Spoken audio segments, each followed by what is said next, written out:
இயேசு எனக்கு அற்புதம் செய்யறாரு, செய்யல, அவர் தான் எனக்கு கடவுள். இயேசு என் வாழ்க்கையை மேன்மைப்படுத்துறாரு, படுத்தாம போறாரு, அவர் தான் என் தெய்வம்.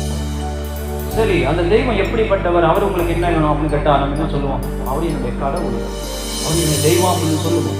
ஆனா உண்மையான ரீசன் என்னன்னா, அவர் உங்களுக்கும் எனக்கு ஒரு தகப்பனவர். ஆமென். அவர் உங்களுக்கு எனக்கு ஒரு தகப்பனவர். முதலாவது உங்களை என்னையும் தன்னுடைய சாயல்ல படைத்தார்.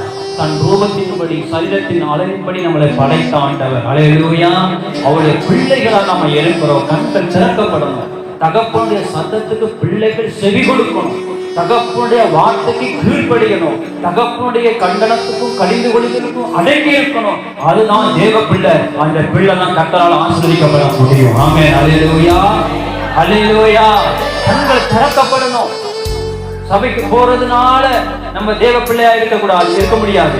தேவனுடைய வார்த்தையை கேட்டு கண்கள் திறக்கப்பட்ட ஆவிக்குரிய விஷயத்துல வளர்ந்திருக்கணும். அவங்கதான் கண்கள் திறக்கப்பட்டவங்க. 10 வருஷமா வந்துகிட்டு பாட்டு பாட தெரியல, ஜெபிக்க தெரியல, துதிக்க தெரியல, முழங்கால் போட தெரியல, சத்தியத்தை சொல்ல தெரியல, சுவிசேஷத்தை அறிவிக்க தெரியல, எரிய சாட்சி கூட சொல்ல தெரியலன்னு சொல்லி உட்கார்ந்து இருந்தா அவங்க இன்னும் என்ன இல்ல, கண்கள் திறக்கப்படல.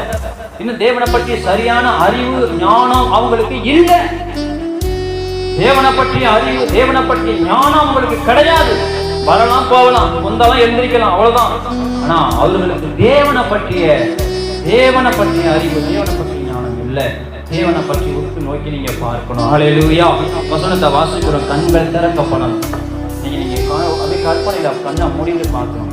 இன்னைக்கு நான் இயேசு நாமத்துல என் வீட்டுல கார் நிற்கிது, பைக்கு நிற்கிது, 4 பேர் வேலைக்காரங்க இருக்கிறாங்க. நான் ஒரு 10 ஏக்கர் நிலம் வச்சிருக்கிறேன். விவசாயங்கள் நிறைய இருக்கு. நிறைய பேருக்கு நான் படி கொடுக்குறேன், நிறைய பேருக்கு கூலி கொடுக்குறேன். எல்லாம் பைபிள்ல இருக்கிறது தான் உங்களுக்கு நான் சொல்றேன். வசனத்துல தான் உங்களுக்கு சொல்றேன். நீங்க புத்தி உள்ள பொண்ணா இருந்தா, புத்தி உள்ள நபரா இருந்தா வீடு கட்டப்பட்டு இருக்கும், குடும்பம் ஆசீர்வதிக்கப்பட்டு இருக்கும், குடும்பம் மேன்மைப்படுத்தப்பட்டு இருக்கணும். ஏதோ இடத்துல புத்தியை இழந்திருக்கிறோம், ஞானத்தை இழந்திருக்கிறோம், அறியாமை இழந்திருக்கிறோம், தவறு செய்திருக்கிறோம், தப்பு பண்ணிருக்கிறோம், அறியாமையில வாழ்ந்திருக்கிறோம். அதனாலதான் இன்னைக்கு வரைக்கும் கோபுரத்தின் மேல, ஏரியின் மேல, உயரத்தின் மேல நம்ம ஏற முடியாம இருப்பதற்கு ஒரே ஒரு காரணம், கண்கள் அடைக்கப்பட்டிருக்கிறது, கண்கள் மறைக்கப்பட்டிருக்கிறது. கமெண்ட் பண்ணுங்க, ஷேர் பண்ணுங்க, மறக்காம நம்ம சேனலுக்கு சப்ஸ்கிரைப் பண்ணுங்க, பக்கத்துல உள்ள பெல் பட்டனை கிளிக் பண்ணுங்க.